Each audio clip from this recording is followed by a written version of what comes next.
අපි නිසා දෙවි කෙනෙක් තාමත් දුක් විඳිනවා කියලා දැනගෙන හිටියද? ග්‍රීක ඉතිහාසයේ මිනිස්සුන් අඳුරු පරිච්ඡේදයේ ගිද්දී මෙයාලට ගොඩ යන්න එක දෙවි කෙනෙක් උදව් කරනවා. දෙවිවරු මිනිසයන්ව දැක්කේ වහලුන් විදිහට, දුර්වලින් විදිහට, දෙවිවරු මත ඇපෙන්න ඕන જાතියක් විදිහට. හැබැයි මේ දෙවි කෙනා මිනිසයන්ව දැක්කේ දෙවිවරුන්ටත් වඩා උසස් જાතියක් විදිහට. මේ නිසා මෙයා දෙවිවරුන්ටත් වරෙන් මිනිස්සෙයින්ට දියුණු වෙන්න උදව් කරනවා. හැබැයි මේ කරපු දේ මෙයාගේ අවසානයට හේතු වෙයි කියලා මෙයා කවදාවත් හිතන්නේ නැතුව ඉති. මේ තමයි ප්‍රොමීතියස්ගේ කතාව.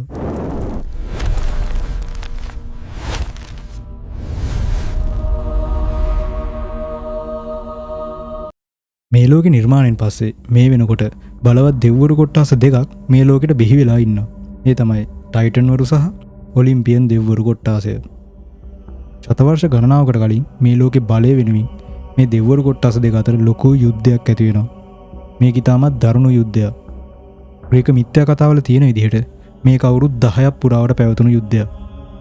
මේ යුද්ධය හඳුන්වන්නේ ටයිටනෝමකි එහෙමත් නැත්නම් ටයිටන් වරුන්ගේ යුද්ධය කියලා.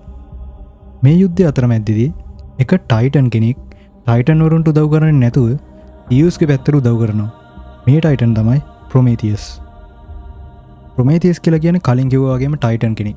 මෙයාගේ තාත්තා වෙන්නේ ප්‍රධාන ටයිටන් වරු 12 දෙනා අතර ඉන්න අයිපටස් කියන ටයිටන්. මෙයාත් නිකන් ටයිටන් කෙනෙක් නෙමෙයි. මෙයා තමයි මරණීය ජීවිතයට අධිපති ටයිටන් වරයා වෙන්නේ. මෙයාගේ අම්මා වෙන්නේ ක්ලයිමනී කියලා දෙවගණක්. හැබැයි තවත් කතාවලට අනුව මෙයාගේ අම්මා වෙන්නේ ඒෂියා කියලා දෙවගණක්. හැබැයි මේ දෙන්නම ඕෂන් නිඩ්ලා. ඒ කියන්නේ සී නිම්ස්ලා. ඕෂන් නිඩ්ලා කියලා කියන්නේ ඕෂියානස් කියන ටයිටන්ටයි ටේතිස් කියන ටයිටන්ටයි ඉපදුණු දරුවෝ ටික දෙනා. මම ඕෂන් නිඩ්ලා ගැන වෙනම වීඩියෝක් ඕෂියානස් ගැන ටේතිස් ගැනයි කරද්දි කියලා තියෙනවා. ඒක බලන්න එක පොඩි වීඩියෝවක්. ප්‍රොමීතියස්ටත් තව සහෝදරවරු 3 දෙනෙක් ඉන්නවා. ඒ තමයි එපිමීතියස්, මනීෂස් සහ ඇට්ලස් කියලා කියන්නේ. ඇට්ලස් ගැන නම් ඔයාලා අහලා තියෙනවා නේද ග්‍රීක මිත්‍යා කතාවල අහස උස්සන් ඉන්න යෝධයෙක් ගැන. ඒ ඉන්නේ මේ ඇට්ලස්ම තමයි. මනීෂස් කියලා නම් ඔයාලා අහලා නැතුව ඇති. මොකද මෙයා ගැන වැඩි අහන්න නැහැ. මෙයා ගැන කතාව තියෙන්නේ ටයිටනෝමික වෙලාවේ සියුස් මෙයාට අකුණක් ගහලා ටාටරස් වල හිර කරා කියලා විතරයි. එතකොට එපිමීතියස් කියලා කියන්නේ ටයිටනෝමික වෙලාවේදී එහෙම නැත්නම් ටයිටන් වරුන්ගේ යුද්ධ වෙලාවේදී ප්‍රොමීතියස් එක්කම සියුස්ගේ පැත්තට උදව් කරපු තවත් ටයිටන් කෙනෙක්. ඉතින් ඇයි ප්‍රොමීතියස් සියුස්ලට උදව් කරන්නේ? එයාට තිබ්බන් ටයිටන් වරුන්ට උදව් කරන්න. මෙහෙමයි. ප්‍රොමීතියස් කියලා කියන්නේ නිකන් ටයිටන් කෙනෙක් නෙමෙයි. මෙයාට පුළුවන් අපි දැන් කරපු දෙයකින් හරි කරන දෙයකින් හරි ඉස්සරහට වෙන්න තියෙන ප්‍රතිවිපාක මොනවද කියලා දකින්න. සරලවම කිව්වොත් ඉස්සරහට වෙන්නේ මොකද්ද කියලා දකින්න පුළුවන් මේ ප්‍රොමීතියස් කියන ටයිටන් වරයාට. යුද්ධය වුණාට පස්සේ සියුස් මේ නිර්මාණය කරලා තියෙන ලෝකෙට ජීවීන්ව බිහි කරන්න ප්‍රොමීතියස්ටයි එපිමීතියස්ටයි බාර දෙනවා. එපිමීතියස් මේ ලෝකෙට සත්තුන්ව බිහි කරනවා. ඊට පස්සේ මේ හැම සතෙක්ටම එක එක්කෙනාට ආවේනික විදිහට එක එක හැකියාවන් දෙනවා. ඒ කියන්නේ මාළුන්ට පීනන්න, කුරුල්ලන්ට පියාඹන්න, සමහර සත්වයන්ට නියපොතු, සමහර සත්වයන්ට වේගය, ලෝම, ශක්තිය වගේ දේවල් මෙයා තමයි දෙන්නේ.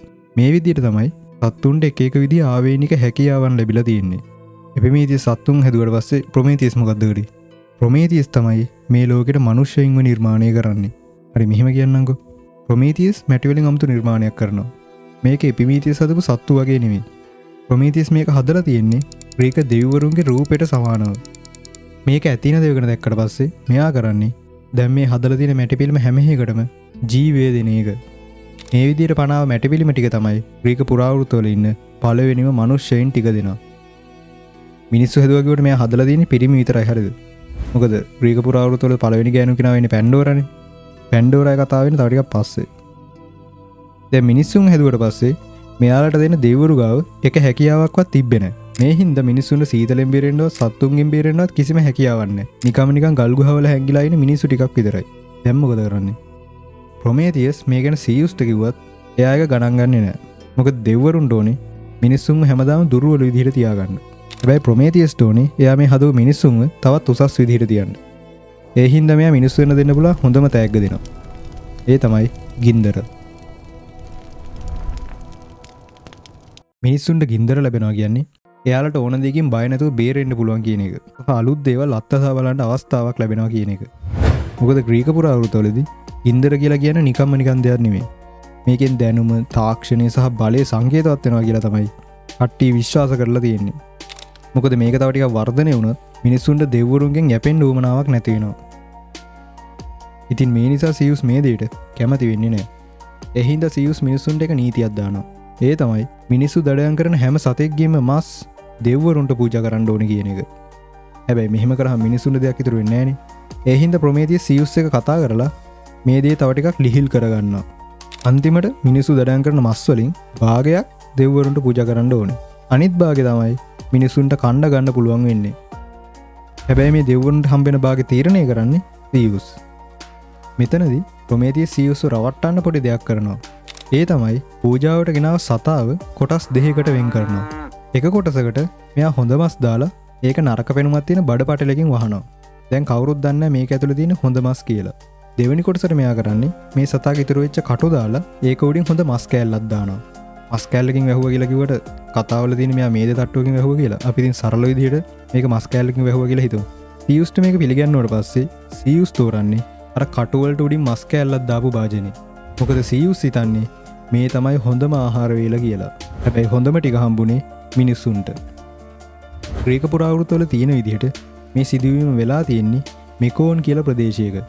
ඒ නිසා මේ සිදුවීම හඳුන්වන්නේ ක්‍රිකට් මෙකෝන්. එහෙමත් නැත්නම් මෙකෝන් වල රැවටීම කියලා.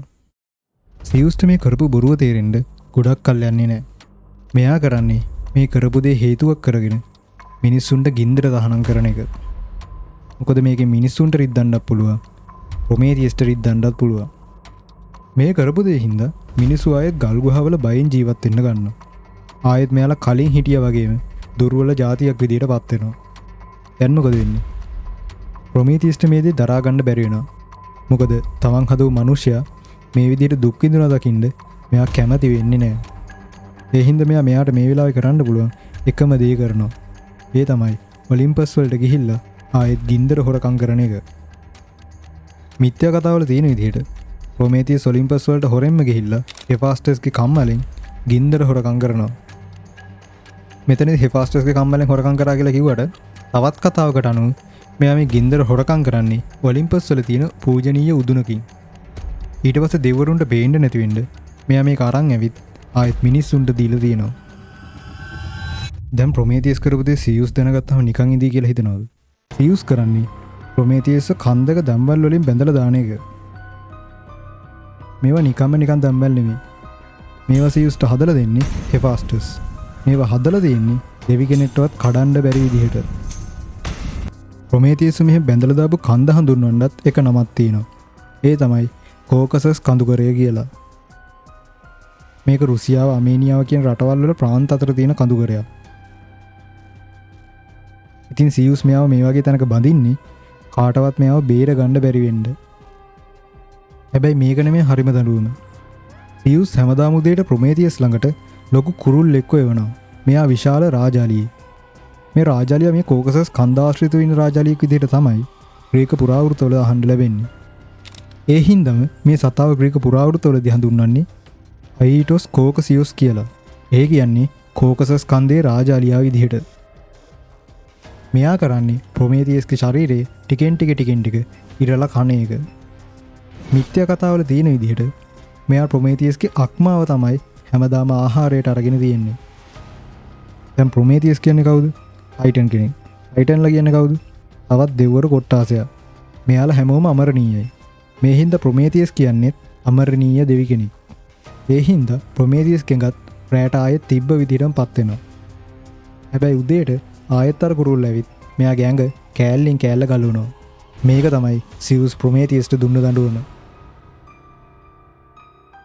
මේක දවසින් දෙකකින් සතියෙන් මාසෙකින් ඉවර වෙන දඬුවමක් නෙමෙයි.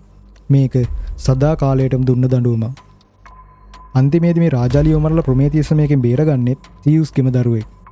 මෙයා තමයි හෙරකල්ස්. හෙරකල්ස් කියලා කියන්නේ අපි හැමෝම දන්න හර්කියුලිස්. හැබැයි තාම කතාව ඉවර නෑ. මෙතනින් පස්සේ මිනිස්සුන්ට දඩුවම් කරන්න හිතාගෙන සියුස් මේ ලෝකෙට පළවෙනිම ගෑනු කෙනාව නිර්මාණය කරනවා. මෙයා තමයි පැන්ඩෝරා. අපි ඒ ගැන ඊළඟ වීඩියෝකින් කතා කරමු. එතකන් සබ්ස්ක්‍රයිබ් කරලා සෙට් වෙන්න. ආයෙත් මේ වගේම වීඩියෝකින් සෙට් වෙමු.